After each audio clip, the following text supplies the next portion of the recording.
Um homem negro aparece em plano médio, sentado e olhando atentamente para a câmera. Ele tem cabelos curtos nas laterais e cacheados e grisalhos no alto, além de barba também grisalha. Veste uma jaqueta vermelha com faixas brancas sobre uma camiseta branca. Ao fundo, estantes de madeira guardam diversos rolos de papel, sugerindo o espaço ser um arquivo ou ateliê. Olá, meu nome é Cata Preta, vulgo Leonardo Cata Preta Souza. Meu nome é estranho, tem esse Souza no meio, não sei de onde veio. Eu morei em muitos lugares, morei no Espírito Santo, Minas Gerais, enfim, Centro-Oeste, por aí. Aí sempre tive uma vida muito nômade, assim, quando criança. Então, por estudar em vários colégios, morar em lugares diferentes, acho que eu nunca tive muito pertencimento, assim, geográfico, social. Até que eu morei muitos anos aqui em Belo Horizonte, voltei. Nasci aqui, depois comecei essa vida de nômade, voltei para Belo Horizonte. Foi em 87. A partir dali foi o lugar, no Alto Veracruz, foi o lugar que eu mais morei, né? Com mais tempo. E foi ali que eu me formei. Nasci no final da adolescência, início da fase adulta, né? Formei como cidadão, entendendo como é que as coisas funcionam, como é que o mundo gira, mais ou menos ali no recorte, né, enfim, de uma favela, etc. Bom, aí esse legado ele deixa, né, deixa impressões assim sobre o olhar artístico, né? Em paralelo a isso, meus pais sempre tiveram uma veia muito mística, né? Meus pais são uma coisa que até hoje eu não consigo entender, que é um misto de um catolicismo muito fervoroso com macumba. Enfim, minha mãe é uma médium e eu sempre acostumei em casa com ela, né, de olhos fechados, incorporando alguma coisa, um preto velho, um caboclo. Aí essa coisa muito misturada, muito confusa, que até hoje eu não sei filtrar, de definir o que é meu legado, assim, que me traz presentes para o que eu faço hoje, né? E um outro aspecto é que eu sempre desenhei, assim, me lembro desde o jardim de infância, tá desenhando ou tá fazendo alguma coisa com massinha, né? E o desenho, ele para mim é a base de tudo, assim, inclusive do audiovisual, né?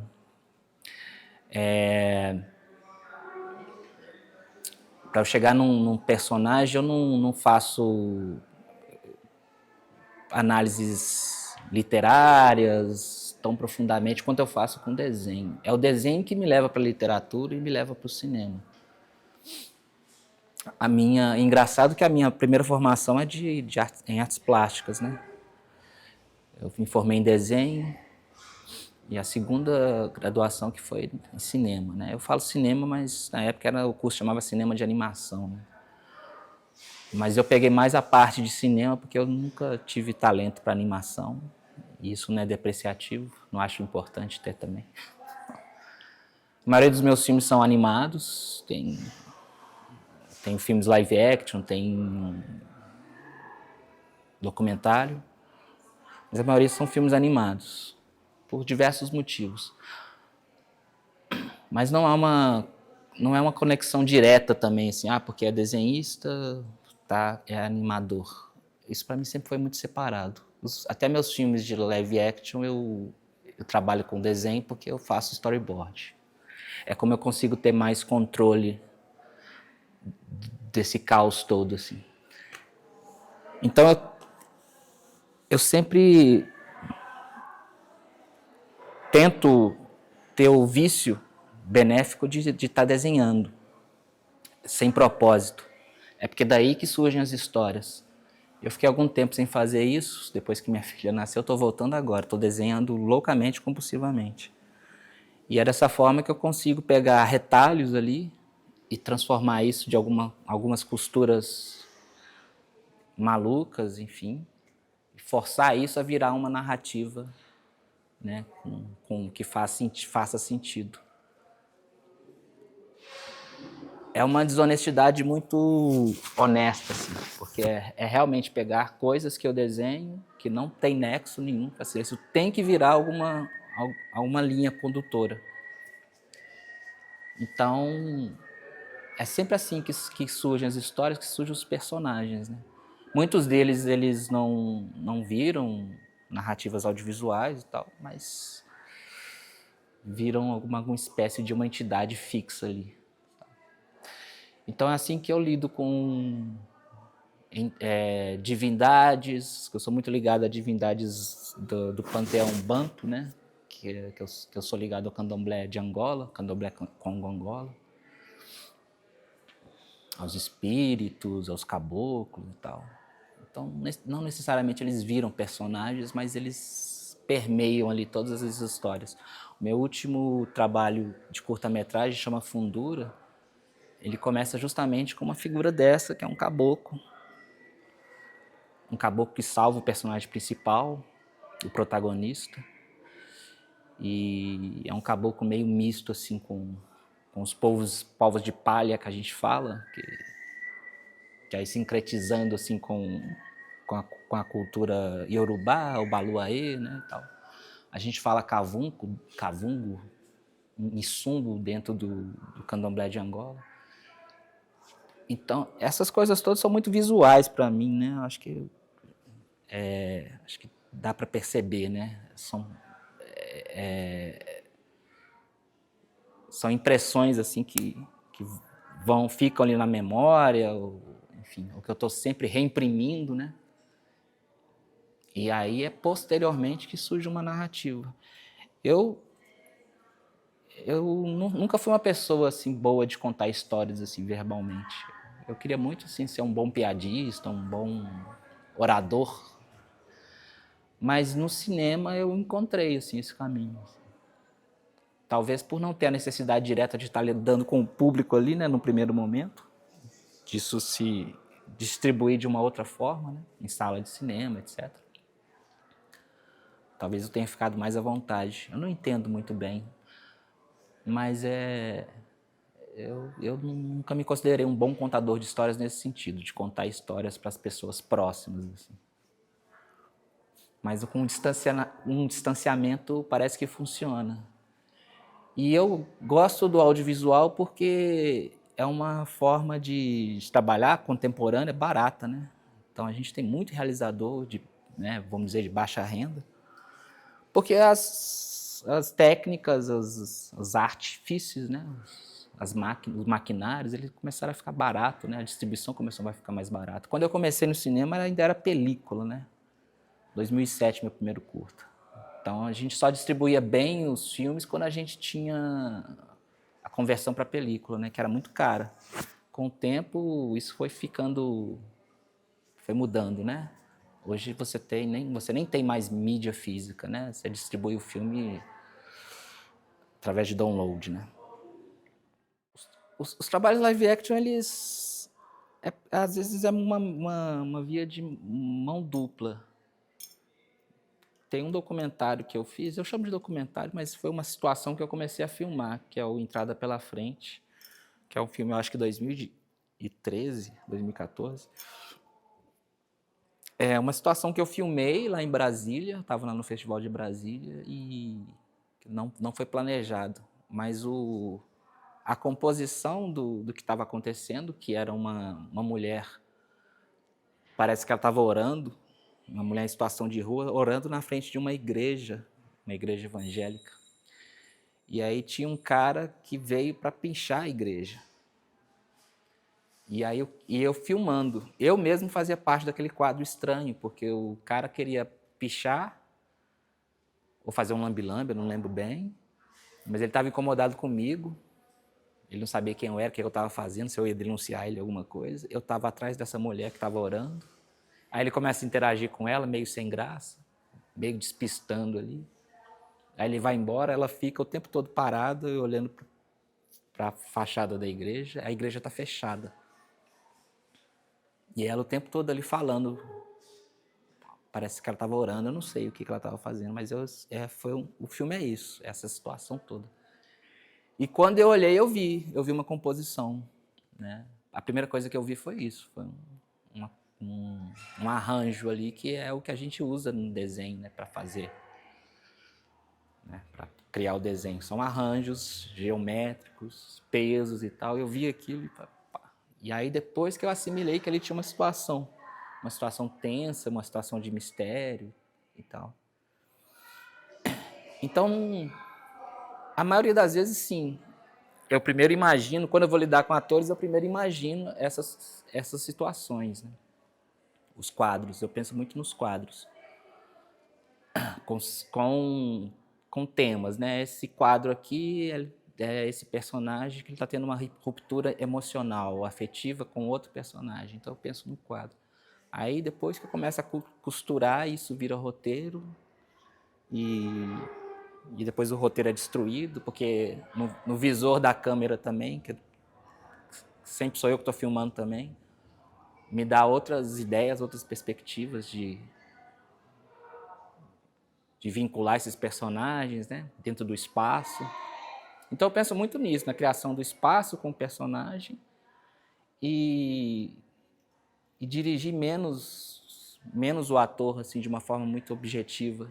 Eu gosto muito do ator improvisando, né?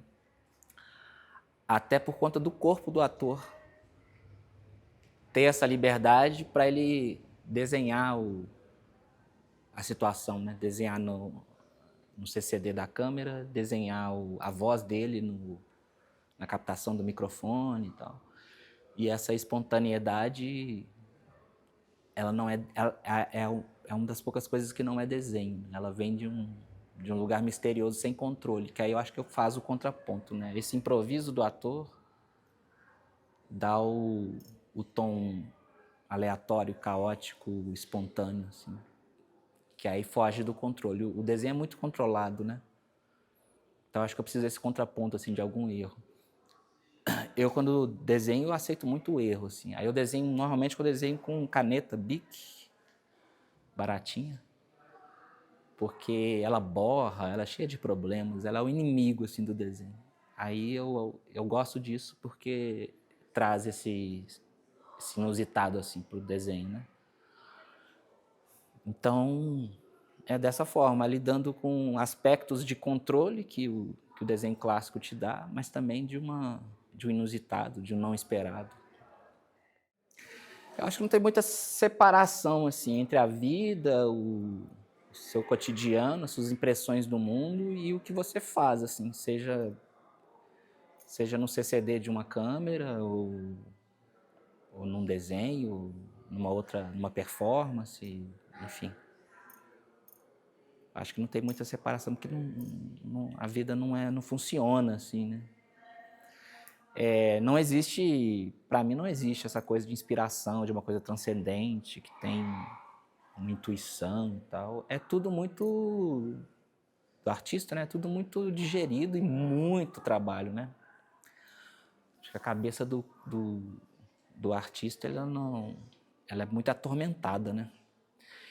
Alguns veem isso de uma forma muito romântica, né? Que o artista é aquela pessoa que sofre, que está atormentada, que se droga e bebe e tem insônia.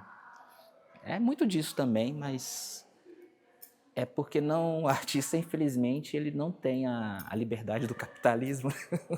Ele não tem hora para trabalhar, ele não tem...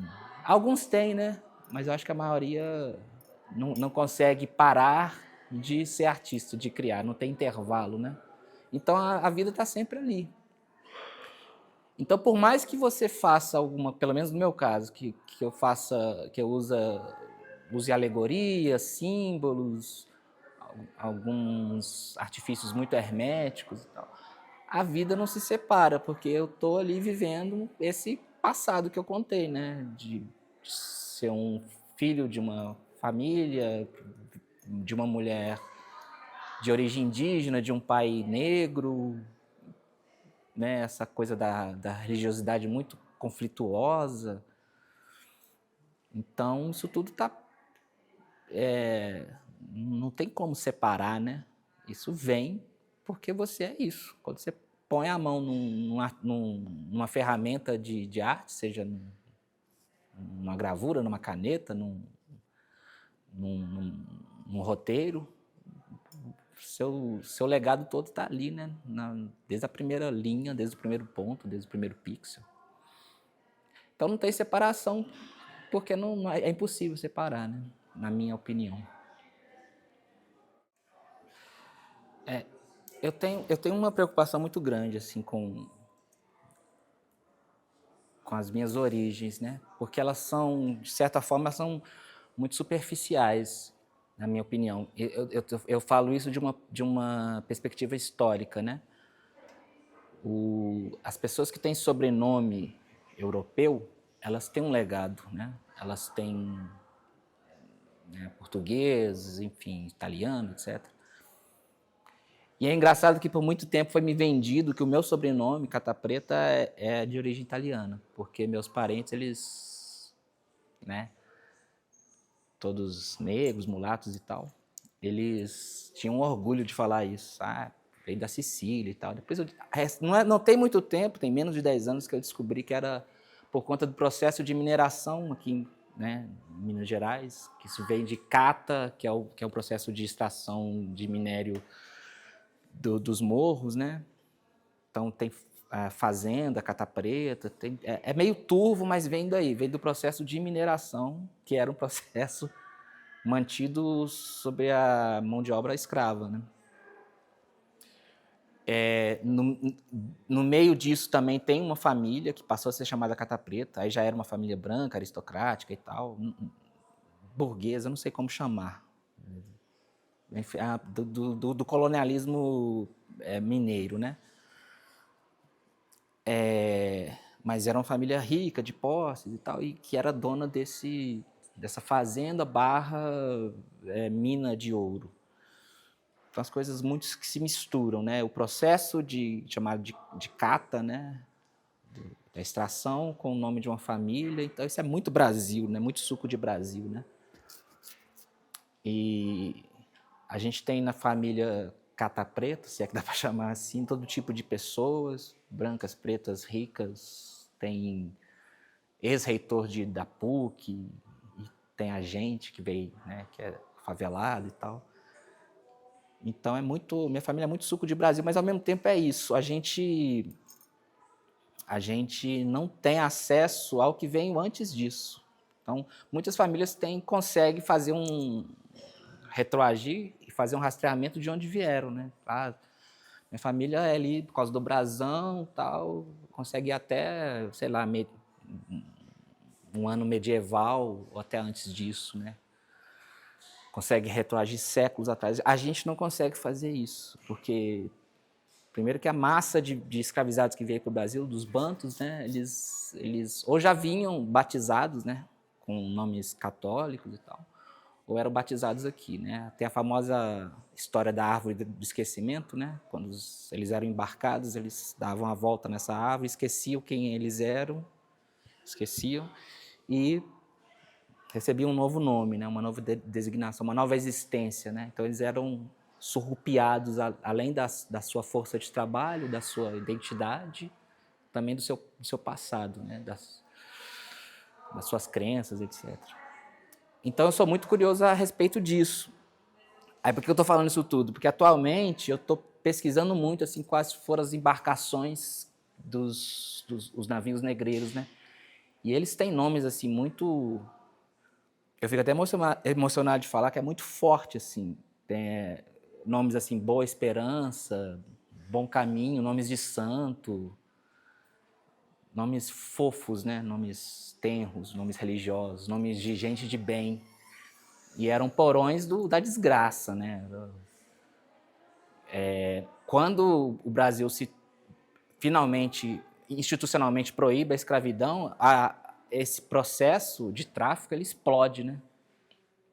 E aí é que mais se trazem escravizados, né, as pessoas para cá, né? Porque antes, como era legalizado, era uma coisa, né, feita com uma certa organização. O tráfico, ele passou a ser feito, os grandes gestores desse tráfico, eles estavam na vida pública, na justiça, né, nas polícias, amigos do imperador, enfim. Então eles tinham todo o aporte institucional, jurídico, eles eram muito ricos, né? E o dinheiro deles vinha desse tráfico. Então a coisa explodiu, né?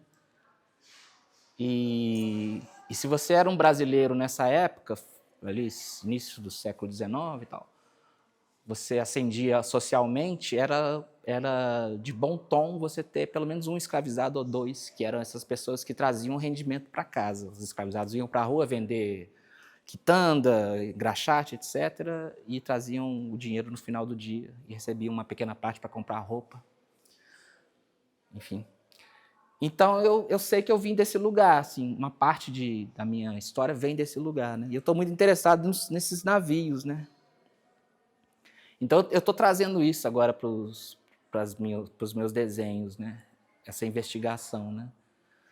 E eu estou tentando lidar, assim, com uma raiva muito grande, assim, do cristianismo, né?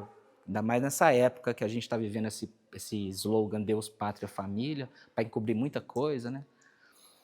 Eu estou tentando não ter tanta raiva do cristianismo, porque eu sei que ele já faz parte da vida do brasileiro, né? As pessoas não são o que são por conta de processos históricos.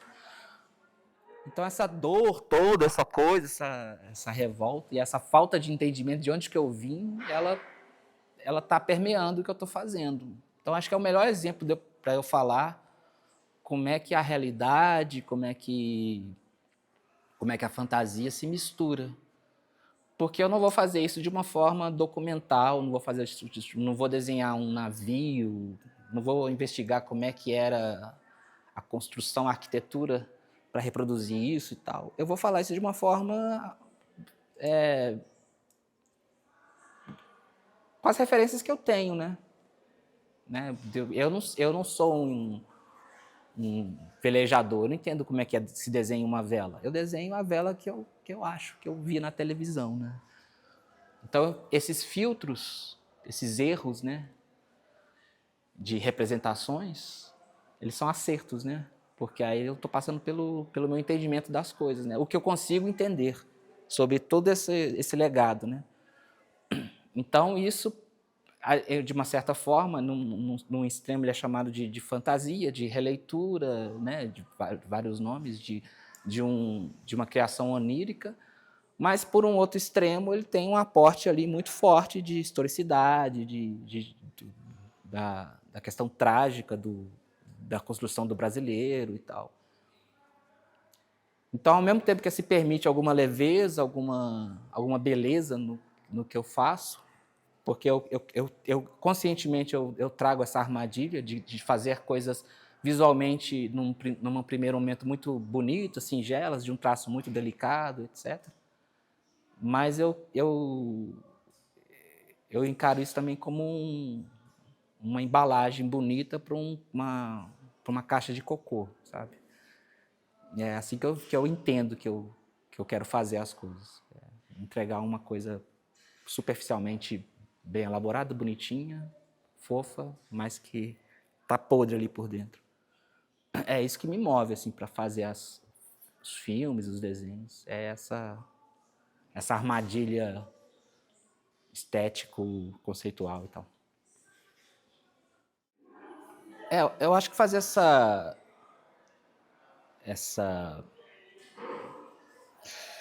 intenção artística eu tento não ser panfletário, né? Mas no meu penúltimo filme, Dona Beatriz em Cipa Vita, esse personagem é uma mulher fabulosa, assim, que eu tomei contato com a história dela. Ela viveu ali no final do século XVII para o século XVIII. Ela foi perseguida pela Igreja Católica, na região que a gente chama hoje de República do Congo, etc. porque ela formou um movimento religioso chamado antonionismo, que pegava aspectos do cristianismo, principalmente na figura de Santo Antônio, e misturava com antropofágico pra caramba, né? Misturava com as tradições, né, religiosas e entendimento de mundo, né, do Congo naquela época.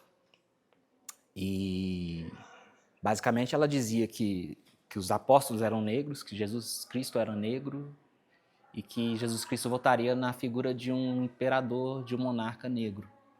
Isso para a Igreja Católica ali do século XVIII ali é heresia e tal. Ela foi assassinada, queimada.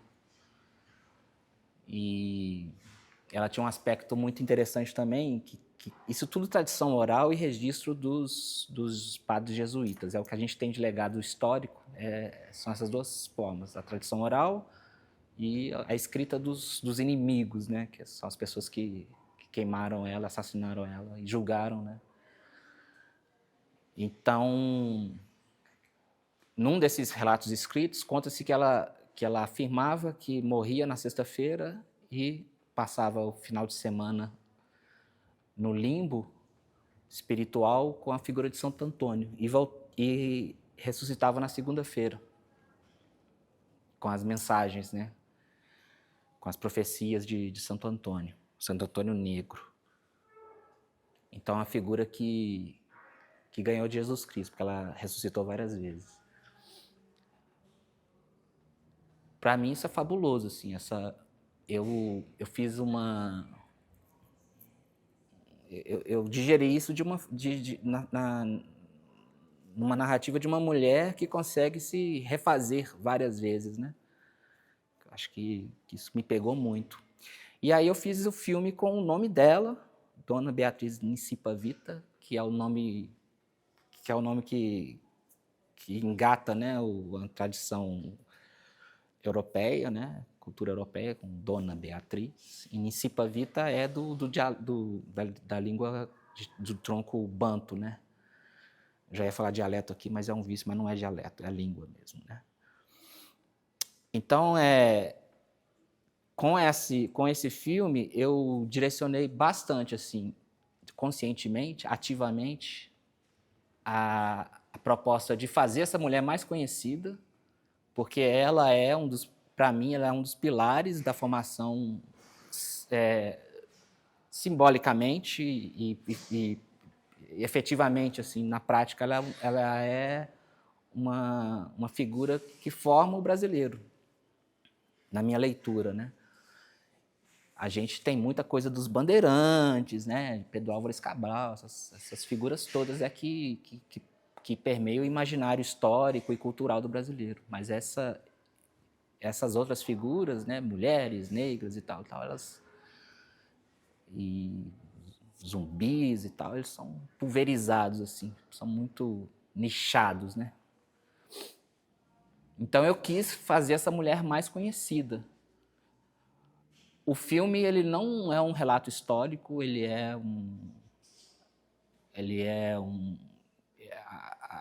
a forma como eu construí o filme é muito onírica, muito simbólica, né?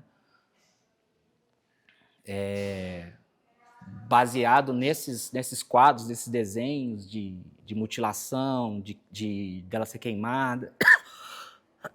E aí eu fiz o que eu já falei que eu sempre faço, tentando pegar esses quadros, todas essas composições e tornar elas lineares para contar uma história e tal.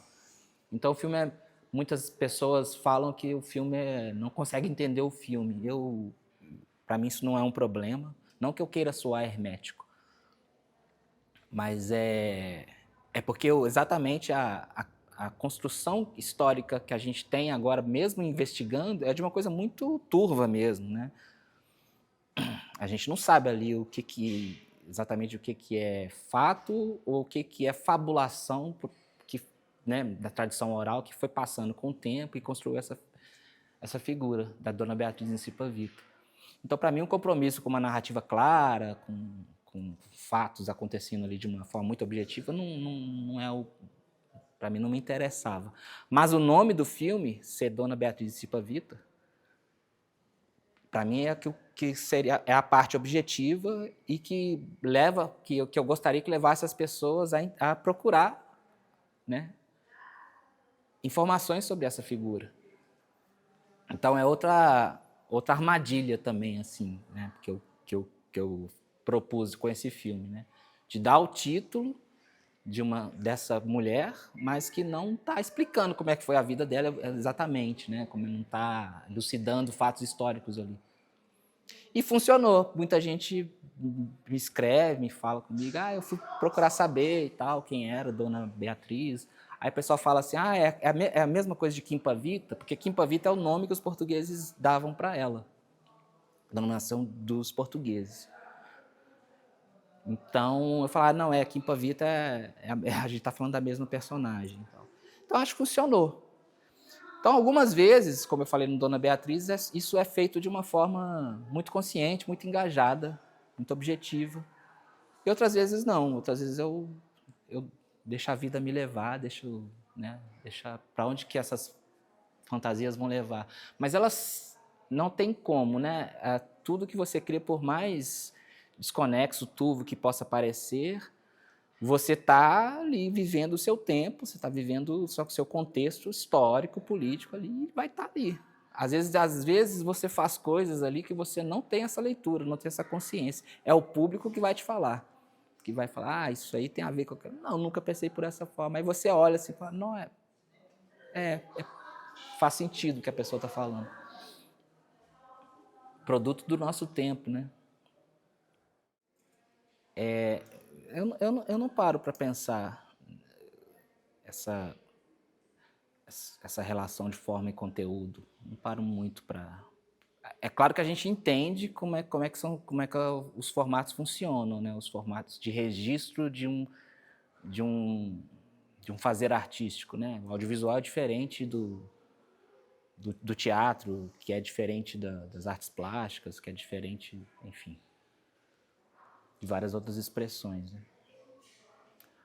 Mas não que eu queira ser um Leonardo da Vinci, que será multidisciplinar e tal, mas eu nunca tive essa coisa assim também, assim, quando eu crescer eu quero ser um cineasta e tal. Eu nunca tive isso. Eu vou no que está funcionando, no que eu consigo fazer. Por uma certa época eu era grafiteiro, era pichador, até que eu fui pego pela polícia,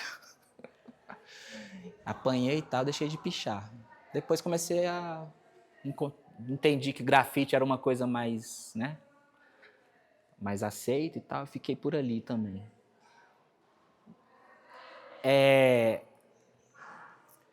Agora, é claro que dependendo da linguagem que você está se expressando, você tem várias questões ali que influenciam, né? Distribuição, para quantas pessoas você consegue mostrar aquilo, né? Se for um grafite, você vai conseguir mostrar aquilo, a não ser que você seja um grafiteiro muito, né, ativo e tal, e consiga espalhar isso na cidade. Mas muitas vezes você vai conseguir mostrar aquilo numa esquina só para poucas pessoas, né? Galeria, eu já trabalhei em galeria de arte como monitor e tal, fui monitor de exposição do Dalí, Rodin e tal, no Museu da Pampulha. Eu entendi como é que funciona a galeria ali. É um lugar de exclusão. Não é um lugar para, enfim, pessoas que trabalham 8 horas por dia e tem um cotidiano ali e tal. E as pessoas nem sabem o que existe dentro de uma galeria. Eu trabalhei no Instituto Moreira Salles, que era uma arquitetura ali na Afonso Pena, um prédio que é um banco, né? Originalmente foi construído para ser um banco, né? E aí transformaram em uma galeria de arte. Eu nem sei se funciona até hoje como galeria de arte. Mas a arquitetura do lugar, eu percebi que ela influencia no acesso do público. O público passava na rua e tinha um anteparo de vidro e um segurança na porta. Eu falei, cara, quando é que essas pessoas que estão passando aqui vão entrar para ver o que tem na galeria, né? Eu acho que 99% das pessoas não identificavam aquilo como uma galeria. Quem é que ia ver ali? Eram escolas que traziam os alunos, eram pessoas que são alunos de escolas de arte, eram curadores, eram estudantes de arte, era alguma pessoa que tinha um acesso ali, que fazia parte de uma certa bolha, né? Uma certa bolha da educação, bolha da educação artística, né? De formação artística. Então ali, cara, eu falei, cara, eu já tive uma vontade de ser essa pessoa da galeria, de expor em galeria e tal. Mas falei, cara, então é o cinema que eu achei mais democrático, né? De exibir isso até em outro país que as pessoas nem falam a sua língua e conseguem dialogar ali com o que você está fazendo. Tal. Então, como eu disse antes, para mim a forma e o conteúdo elas não estão dissolvidas. Isso para mim faz parte de um pensamento estruturado ali de uma certa história da arte. Para mim não tem muito, ou pelo menos eu não tento fazer essa dissociação, não. O que eu faço, assim, de uma forma muito vulgar, assim, é entender como é que faz, como é que liga uma câmera, como é que eu transformo uma série de desenhos numa timeline e aquilo vira uma narrativa com movimento e tal, como é que faz, como é que é o processo de distribuição. Eu ainda estou aprendendo muito ainda. Principalmente distribuição de longa que eu ainda estou caminhando para fazer produzir meu primeiro longa. Então, como é que é esse caminho aqui? Isso é forma, né? Mas eu não fico pensando muito, não, sobre isso. Porque eu acho que isso realmente é um pensamento de uma estrutura de entendimento sobre arte, né? Que, assim, é válida e tal, mas como eu acho que eu tenho uma origem muito bagunçada, muito caótica, muito de não entender até muito bem o que eu estou fazendo, muitas vezes. Eu sei que eu estou fazendo cinema, mas é como eu falei, eu não falei assim, nunca pensei em ser um cineasta. E acho que eu não sou só isso. Então eu não faço muito essa separação, mas eu sei que ela existe para você acessar mercado, acessar, né, pontos de distribuição, né, de transformar aquilo em mídia, né?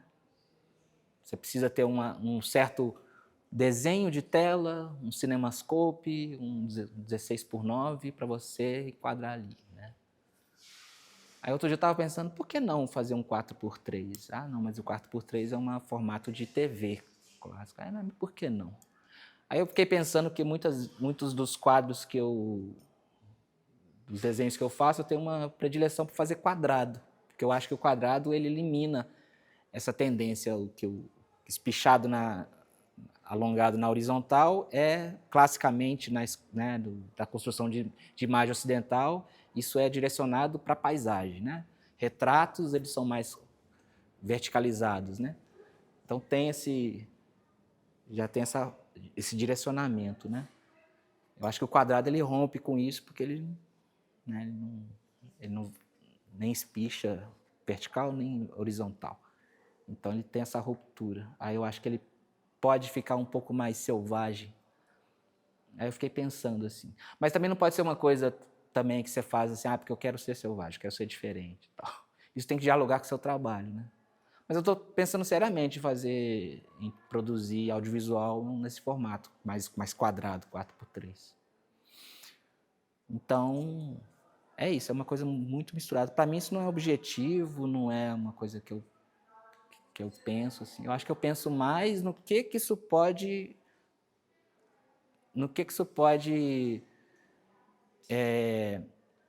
construir a partir de mim, assim, no meu olhar, que também é um olhar de público, né? Quando você olha uma coisa que você está fazendo, você também é público. Você está muito tendencioso, mas você também é público. O que isso evoca, né? O que isso mexe ali em afetos, enfim, de leituras, né? Leituras até objetivas. Para onde que isso vai? Acho que para mim é mais orgânico do que matemático, do que aristotélico. Assim. Eu acho que o primeiro aspecto que me atrai, assim, ou que eu me sinto confortável, acho que é o bidimensional, né? O cinema ele tem muito essa ilusão de uma profundidade, mas a gente vê em tela, né? Ele é bidimensional. A película é bidimensional. LCD, tela, eles são bidimensionais. O desenho é bidimensional. Acho que aí tem um histórico, né, de construção de uma identidade artística. Eu comecei um dos meus motores assim de quero desenhar é bom, foi quadrinhos. Eu lembro meu pai, ele viajou para não lembro para onde, quando ele chegou de viagem, ele estava com uma revista do Conan o Bárbaro na bolsa. E aí foi meu primeiro contato com quadrinho. E eu fiquei maravilhado com aquilo, assim. Eu lembro desse quadrinho até hoje. Eu recomprei ele disse, claro que ele dissolveu com o tempo. Eu recomprei esse quadrinho, assim, até por uma questão de afeto. Não me atrevi a lê-lo de novo, porque eu tenho medo de perder aquele estado de maravilha que eu fiquei. Tanto por conta eu não conhecia quadrinho, né? Tanto por conta da forma como a linguagem de quadrinhos ela se compõe, quanto pela qualidade estética ali do desenho, né? O artista chamava John Buscema, né? Acho que o roteirista Roy Thomas é o clássico que fez Conan o Bárbaro. Mas John Buscema eu tenho certeza. E eu gostava muito do desenho do John Buscema. Então, o quadrinho ele é muito aparentado com o cinema, né? E eu acho que as pistas vêm daí. Aí, eu acho que, para mim, funciona com um ecossistema, que eu já falei sobre isso, né? Que o desenho ele está ligado ao cinema, ao audiovisual, e o audiovisual está ligado ao desenho também, né? Muitas das coisas que eu faço, que estão no desenho, elas demandam um movimento ali, elas demandam uma narrativa, que ela não está ali, né, em frames, ela está num quadro só. Mas quando você pega pintura clássica, por exemplo, o barroco tem muito disso, né, o Rubens, né, ele é tudo sinuoso no barroco, né, e tem essa coisa turva, várias camadas, um fundo escuro, né, que aquilo você mergulha dentro da obra barroca, né, e aí você cria a narrativa através de um bidimensional estático, né. É claro que isso é feito de outras formas também, você tem iconografia medieval, arte japonesa, islâmica e tal, que também demanda essas histórias, né. Então, quando dá liga a chave assim, agora é hora de fazer desenho, eu não sei porque é uma coisa da vontade de fazer, assim, tem hora da vontade. Quando eu acabo um filme, igual recente agora, eu estou desenhando mais, porque eu tô na etapa de distribuição, né? Tem um livro que chama Tornar-se Negro. Não está me vindo aqui o nome da autora. Eu acho que Isso é uma coisa que aconteceu comigo, me tornei negro. Porque essa construção, primeiro que essa construção de negro, de raça, ela é uma construção ideológica falsamente científica, né? É uma tentativa ali de um padrão europeu de entendimento sobre verdades, né? Sobre um verniz científico, né? Então a gente está falando de eugenia, né? De eugenia institucionalizada. Essa discussão sobre raça para a pessoa negra, ela é complexa, ela passa pela questão do colorismo e tal. Eu sou um negro de pele mais clara, não sou um negro retinto, então não sou igual a um negro retinto. Então é diferente. Assim como eram diferentes as pessoas que vieram para o Brasil, de África. eram povos diferentes, muitos deles tinham rixas e guerras entre eles próprios e tal, línguas diferentes, entendimentos diferentes de mundo e tal. Mas por que ficou para o imaginário brasileiro é que todo mundo está no mesmo lugar ali. Né? Todo mundo é essa massa. Né? A favela é uma coisa só. Né? Então,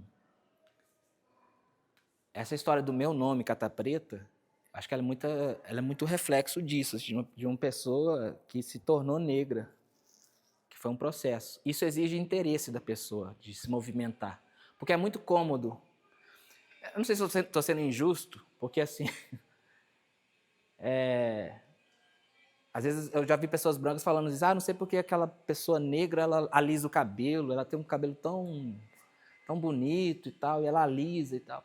A pessoa não sabe do corre da pessoa que alisa o cabelo, do que ela... Né? Como ela foi ensinada, dos lugares que ela trabalha, que exigem que ela se comporte daquela forma. Às vezes não é uma forma verbal, mas ela percebe nas entrelinhas ali que ela tem que se vestir, se comportar, falar, andar de uma certa forma. Talvez para ela ser menos negra. E a pessoa que precisa pagar as contas, conta de luz, conta de água, enfim, está com a criança... na escola e tal, muitas vezes ela não tem tempo para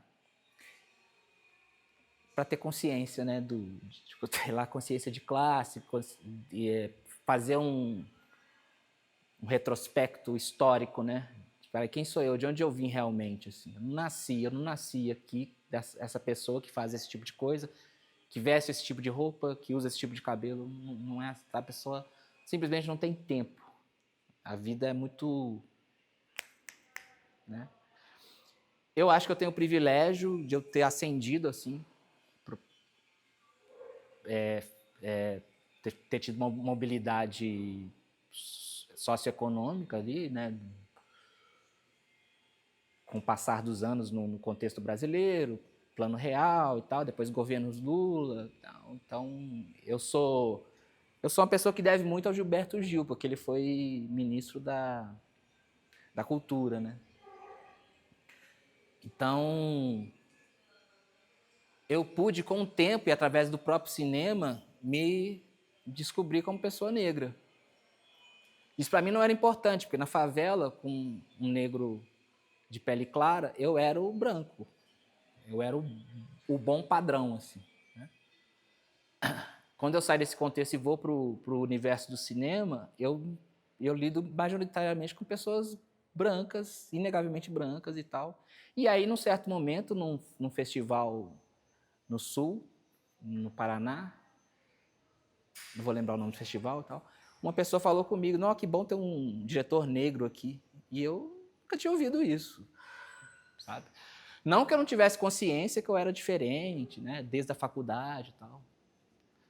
Não que eu, né, não que eu nunca tenha identificado ações racistas e tal, eu identificava, mas para mim eu falava, cara, eu não sou tão negro assim, não sou tão, né?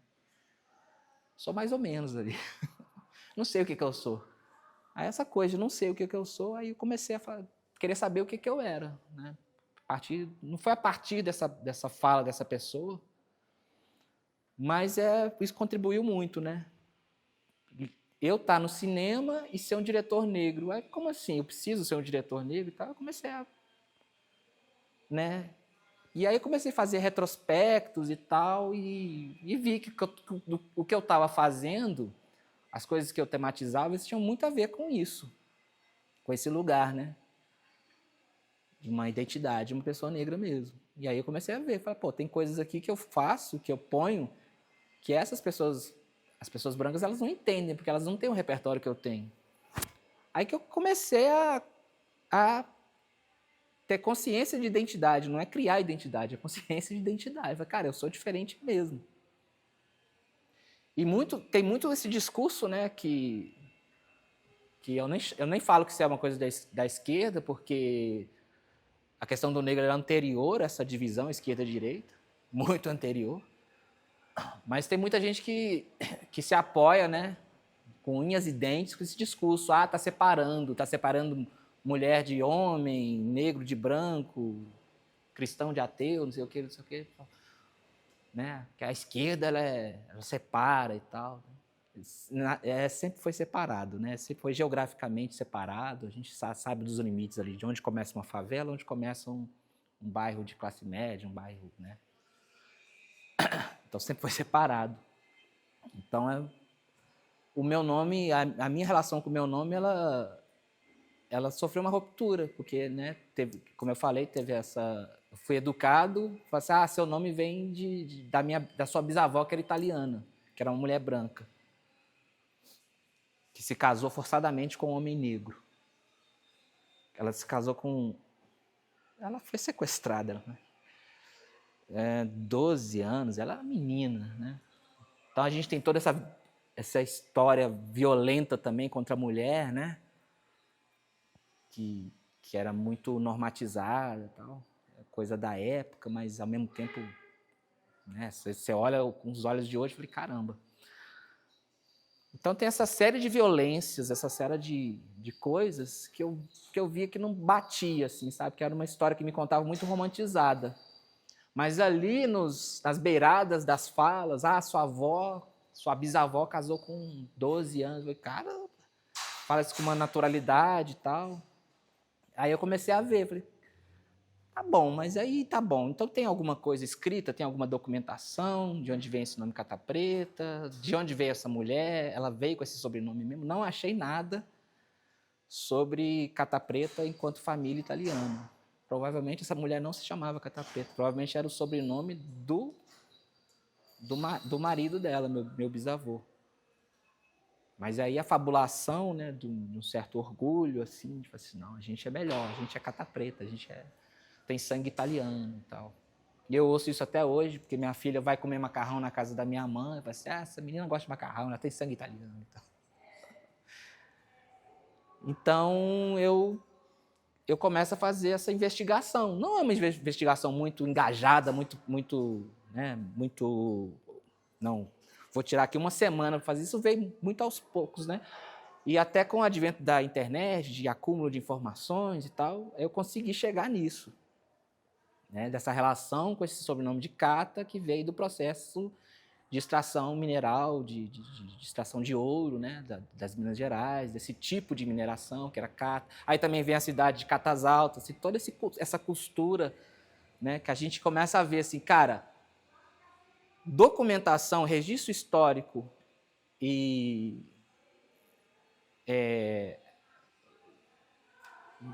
verdades, né? Verdades assim que você consegue ter materialidade. Elas estão me interessando bem mais do que uma narrativa familiar, que assim não deixa de ter uma beleza, de ter, né? Porque essas narrativas todas é que constrói muito da nossa cultura, da nossa religiosidade e tal. Mas tem hora que elas têm um aspecto nocivo, né? Então, aí eu tenho uma parte da minha família que não por acaso são professores, né, de escola pública e tal, psicóloga, minha prima, que a gente é o grupo que descobriu isso, que a gente discute entre a gente. Italiano, o caralho, nunca foi e tal. E a gente meio que zoa a parte da família que ainda acredita nisso, assim, sabe? Então virou até uma coisa engraçada. Mas é isso, eu acho que minha família é muito retrato assim, do imaginário brasileiro, assim, sabe? Dos convencimentos equivocados e das soluções que a gente encontra também para sofrer menos, para ser menos, né, deixado de lado e tal, para ter uma certa importância, né? É isso. Eu acho que eu trago isso, né, pro que eu faço enquanto processo artístico,